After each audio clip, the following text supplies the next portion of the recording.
ఓం శ్రీమాత్రే నమః. అమ్మవారు అష్టభుజాలతో విరాజిల్లుతూ ఉంటారు.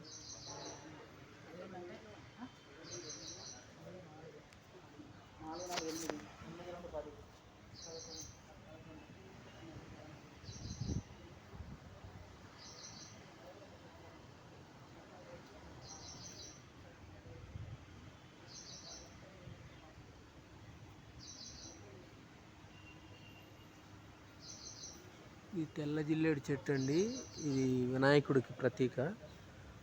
అలాగే ఇది బిల్వ వృక్షం అండి, మారేడు చెట్టు. ఇది పరమశివుడికి ప్రతీక.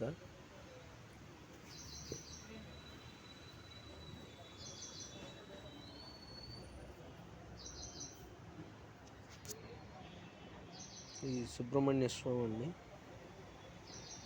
సంతానానికి ప్రతీక స్వామి, ఎంతో మహిమగల స్వామి.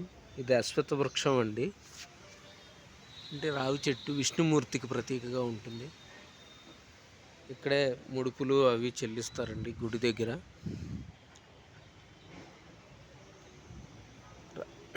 ఈ వీడియో తీయడానికి మెయిన్ కారణం ఏంటంటే, అమ్మవారు ఈ పరాభనామ సంవత్సరంలో ఆషాఢ మాసంలో వచ్చే వారాహి గుప్త నవరాత్రులు ప్రారంభం కాబోతున్నాయండి. అమ్మవారు మనకి భూమి తగాదాలున్నా, ఆస్తి తగాదాలున్నా, లేదా సొంత ఇల్లు కట్టుకోవాలనుకున్నా, లేకపోతే సొంతంగా ఏమన్నా స్థలం కొనుక్కోవాలనుకున్నా కానీ వారాహి అమ్మవారు చాలా చాలా ముఖ్యమైనటువంటి ఇదండి.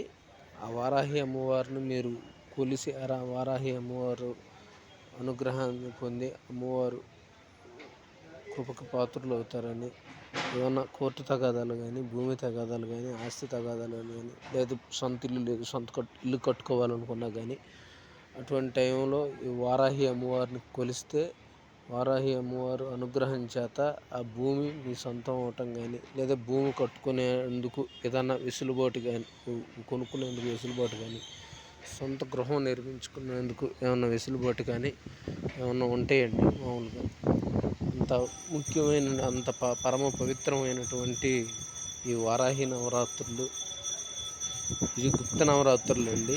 మొత్తం 3 నవరాత్రులు ఉంటాయి అమ్మవారికి సంబంధించి. ఒకటి వచ్చేసరికి ఆషాఢమాస పాడ్యమి నుంచి మొదలుకొని నవమి వరకు వచ్చే నవరాత్రుల్ని వారాహి నవరాత్రులు అంటారండి. తర్వాత మాఘమాసంలో వచ్చే నవరాత్రులు శ్యామలా నవరాత్రులు అంటారండి. మాఘమాసం పాడ్యం నుంచి నవమి వరకు. తర్వాత అందరికి తెలిసినవి శవర్నవరాత్రులు ఆశ్వీజ మాస పాడ్యమి నుంచి నవమి వరకు, దశమి వరకు వచ్చేదాన్ని దసరా నవరాత్రులు అంటారండి. మామూలుగా ఈ 3, ఒకటి వారాహి నవరాత్రులు, శ్యామలా నవరాత్రులు, అమ్మవారి దశావతారాల్లో ఉన్నటువంటి నవరాత్రులు, శవర నవరాత్రులు, ఆశ్వీజ నవరాత్రులు, శవర నవరాత్రులు, ఈ 3 నవరాత్రులు. ఈ 2 గుప్త నవరాత్రులు అండి, శ్యామలా నవరాత్రులు, వారాహి నవరాత్రులు.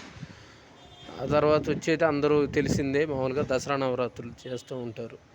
అయితే భూమికి సంబంధించి ఇల్లు కొనుక్కోవాలనుకున్నా, ఏమన్నా కట్టుకోవాలనుకున్నా, లేకపోతే ఇంకా ఏదన్నా స్థలం వివాదాలు ఉన్నా, ఎటువంటి వివాదాలు ఉన్నా కానీ అమ్మవారిని దర్శించుకుని, అమ్మవారి స్తోత్రం చదువుకుని, అమ్మవారిని మామూలుగా పూజ చేసుకున్నట్లయితే అమ్మవారి అనుగ్రహంతో మీరు కట్టుకోవచ్చండి. మామూలుగా ఇక వస్తే శ్యామలా నవరాత్రులు ముఖ్య విశేషం ఏంటంటే, శ్యామలా నవరాత్రులు అనేవి ఆమె రాజ్యశ్యామల, రాజమాతంగి.